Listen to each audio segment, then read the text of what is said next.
working class people, this is brilliant by the way, are deemed as the hardest working class in this country. I don't know why you shake, because you will be surprised. I'm doing a poll later on that we've put out there to the viewers and listeners. Who's more working class, you or me? They are willing to get their hands dirty, making jobs that most British people won't. Now, at his Labour conference speech, Labour leader Keir Starmer may have mentioned that he has working class ties. Of course he did. Working class people certainly hear that voice. Trust me. In some ways, it's the hardest class ceiling of all. My dad felt the disrespect of vocational skills all his life.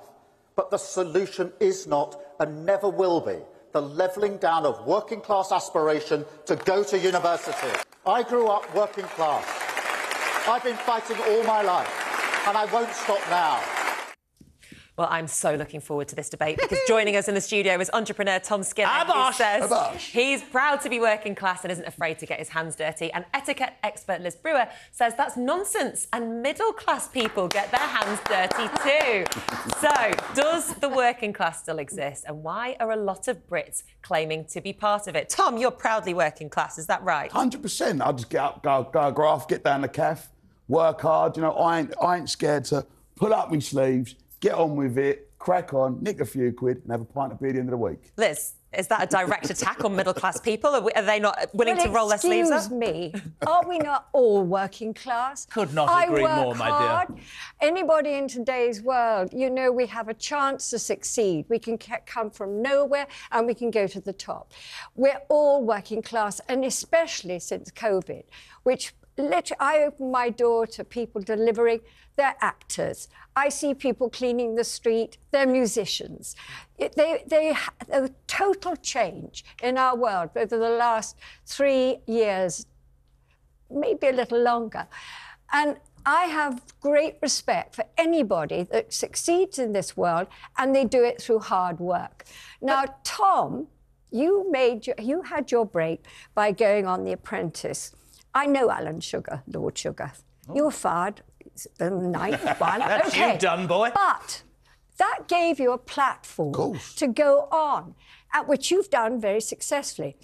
I did watch that clip, and then I saw another one where you criticised him. He put you where you are today.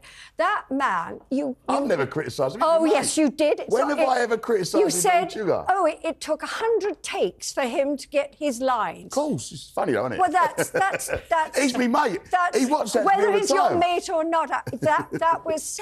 when somebody puts you in that position and gives you the chance where you are today, and I think you've done incredibly well, and your father, 3 babies, but to do that on somebody that's actually elevated you to being who you are. But Tom, regardless of who's elevated who here, you'd have gone on The Apprentice, right? And you'd have been there with people who are middle class, who've got family money and family backgrounds, and ultimately they can help. Yeah, like me, which is why I would be middle class. Like us all. No, not like us all. Not everybody. People from some working class backgrounds, Tom, they literally have to start from the beginning, don't they? I agree with you where you say anyone can be working class, but I'm a great believer of, look, in life, you don't get anywhere without putting yourself out. I'll tell you what I object to, and I think you're right.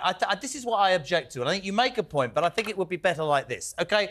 If we are assuming that this class system still exists, and you will be amazed by our poll as much as... All right, I think it's disrespectful to the other classes to say that only certain people of a class have that work ethic. We know because we're mates. You're either a grafter, Nick, you're a grafter, you're pregnant, you're up at 3 o'clock in the morning. There's plenty of women and men who aren't grafters, and it doesn't matter where you come from. There's upper-class people, I nearly said something else then, who will never get off their back. So it's not because they've got a few quid, but because they're lazy and they don't have it in them. There's people of the working classes, and this is going to go down like a lead balloon, but I'm going to say it. There are people from poor backgrounds who don't want to go to work because they just sit on benefits. Fact, sorry. Jeremy, I think it's the person. Jeremy, don't you agree? I agree.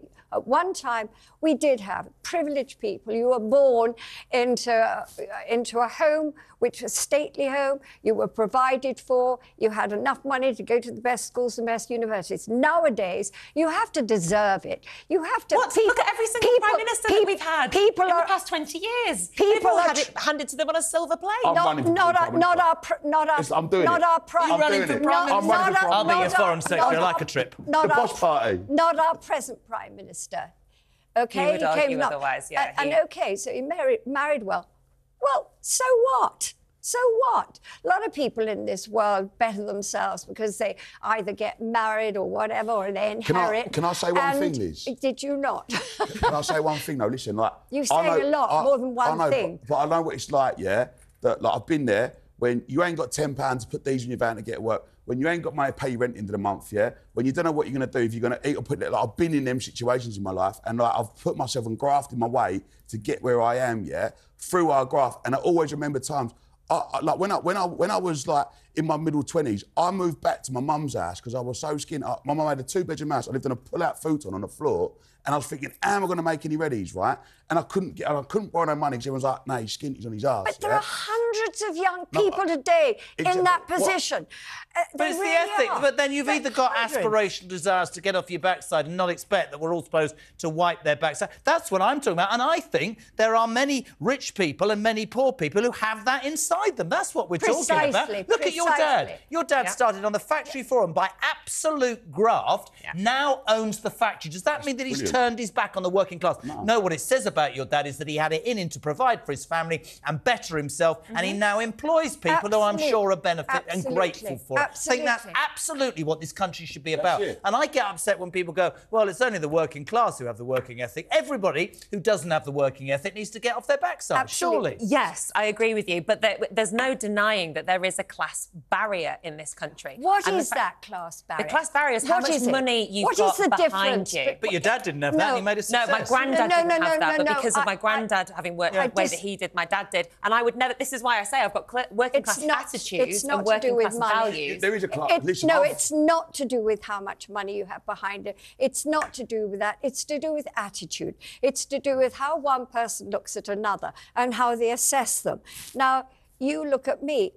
What is it about me that's different to you? Nothing. Thank you. There is one difference. I've got to do this quickly. Sorry, I've got to do this. Mike, if you go to work to earn a wage, pay your way in society and support your family, then you're working class. It doesn't matter what you do. We'll all make the world as it is. But, ladies and gentlemen, can I exclusively reveal, and this is one of the greatest moments of my very short broadcasting career. Who do you think is more working class on Twitter? Nicola Thorpe. Self-styled working-class woman, 39%. Jeremy Kyle, 60.5%.